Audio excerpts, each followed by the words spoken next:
acabei de assistir um novo filme do Blumhouse, o Five Nights at Freddy's. A gente estava contando os dias para esse evento, né? E aí, ele entrou pro hall das melhores adaptações de games 2023. Esse ano tá forte, hein? Dá medo! É filme pros fãs? Vem comigo, eu vou dar minha opinião sincera pra tudo isso agora. Relaxa, é sem spoiler, vamos lá.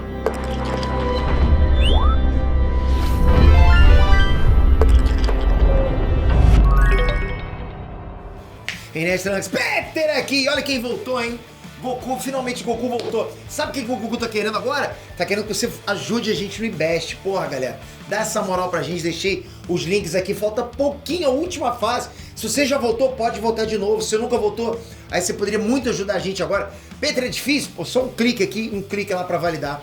Se puder fazer isso nas 6 categorias, já pensou isso acontece? Festa, fogos, por causa de você. Aliás, tudo isso que acontece aqui é culpa sua, né? Ou seja, obrigado por tudo isso que você proporciona pra gente. Obrigado por ajudar a gente a sempre trazer novos materiais pra você, novos conteúdos. Isso é bom demais. Se puder colaborar com a gente só tem você pra pedir, né? Um votinho agora no Invest. Obrigado, eu acredito demais, galera. Vamos lá.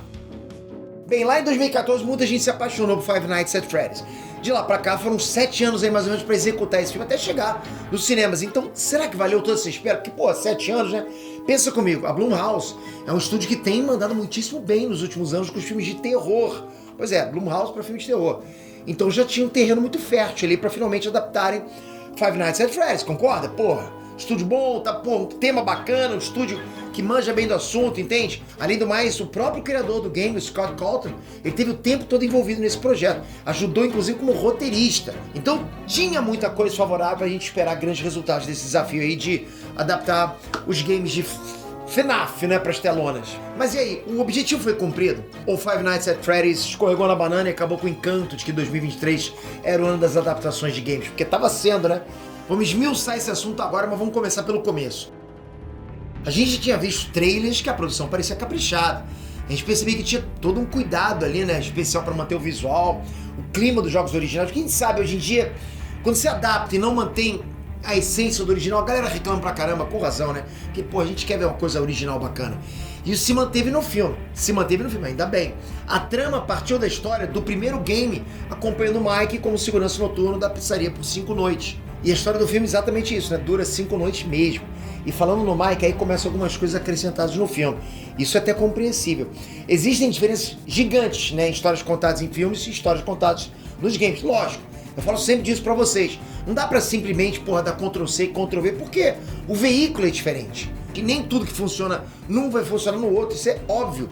São linguagens diferentes, abordagens diferentes. Por isso que o filme veio ampliando aquele mundo, colocando mais personagens, dando um mergulho íntimo, principalmente no personagem do Mike Smith. Então ele ganhou camadas, entende? Ganhou um background melancólico. É um drama pessoal bem grande pra lidar, além dos desafios também do terror lá da pizzaria. Então você percebe, por isso já vai crescendo, né? Vai ampliando a obra. Só que se por um lado, né, adicionar mais camadas ao personagem principal acaba deixando ele mais complexo e, lógico, por consequência também a própria história deixa a história com mais significado, isso que eu quero dizer, esse enredo acaba tomando um espaço maior na trama. Justamente esse enredo. E aí fica um pouco de lado o que a gente mais se importa, o game em si. Mas calma lá, eu não tô falando que a história se perde, preste atenção. Ainda tem muito jogo dentro do filme, mas já vai preparado que a história não é só sobre o game, entende? Pra acalmar teu coração, olha isso, o design da produção e os efeitos práticos são simplesmente o maior acerto desse filme. Porra, bom demais. Aliás, a escolha deles de usar os efeitos práticos, né, de fazer os animatrônicos de verdade foi perfeito. Perfeito. É muito impactante, é muito realista. Às vezes quando você deixa um pouquinho CGI de lado, parte pra coisa mais prática, pô, dá um efeito gigante, né? Não só a ideia foi perfeita, mas a execução também. Você percebe isso. Você nem percebe quando tem só robô ou quando tem um ator de verdade dentro daquela roupa. Foi um trabalho fantástico, você vai ficar muito imerso naquilo. Trilha sonora também foi toda feita para os fãs. Ela veio com o mesmo objetivo de conduzir o público pela jornada, igual é feito nos games. Então, sem dúvidas, Five Nights at Freddy's, O Pesadelo Sem Fim, é um filme pensado muito para os fãs. Claro que sempre que se faz um filme de games, uma parte do projeto é sempre voltado para atrair novos consumidores, entende? Não só pra galera que só joga o game, mas no caso desse filme, o foco principal é o fã. É quem joga mesmo, porra, quem já joga FNAF, cara. Por isso, se você é fã, não dá pra piscar durante o filme. Porque além dele deixar a gente super empolgado, né, com o realismo dos animatrônicos, como eu tô falando, com a semelhança absurda dos cenários do game que foram recriados no filme, ainda tem uma enxurrada de easter eggs em cada detalhe, em cada cantinho. É bacana quando você vê que um filme não tem como segundo propósito agradar os fãs, né? Na verdade, nesse caso aí, é o primeiro propósito. O primeiro é agradar os fãs, o segundo é atrair a galera nova, entende? E eu senti um toque de gameplay na montagem do filme, que é muito legal. E ainda o filme traz a lógica dos personagens acontecendo muito semelhante ao jogo. Mas e aí, Peter, dá medo ou não dá? Porra, é um filme de terror, você tinha que perguntar isso. Então agora a gente tem que ir com calma. Five Nights at Freddy's, porra, veio com a promessa de ser um filme de terror. Mas se você olhar a classificação, aí no Brasil mesmo, tá pra maiores de 14. Quer dizer que não dá pra esperar muita coisa explícita. Pô, 14 anos, galera. Tem vários acontecimentos pesados que vão ter só sugestão, né? Não vai ser mostrado ali na tela. É tipo meio que um off, entende? É um filme que fez a base muito em mistério e jumpscares. Susto você vai levar. Você vai levar bastante susto, inclusive. Mas medo mesmo não senti. Não senti medo, né? Porra, não tem espírito, não tem velho andando no teto, né? De 4, porra, essas coisas me deixam com medo. Além disso, o filme tem momentos engraçados. Não é exatamente cascar o bico, né? Não é um Thor, Amor e Trovão, entendeu? Aliás, Thor, Amor e Trovão não é engraçado. Mas, porra, eu quero dizer que tem momentos divertidos, é o que eu tô falando. Aquele famoso alívio cômico, quando é pra ser alívio cômico, entende? Porque o problema é quando o alívio não é cômico, quando o alívio é um terror. O filme inteiro é cômico.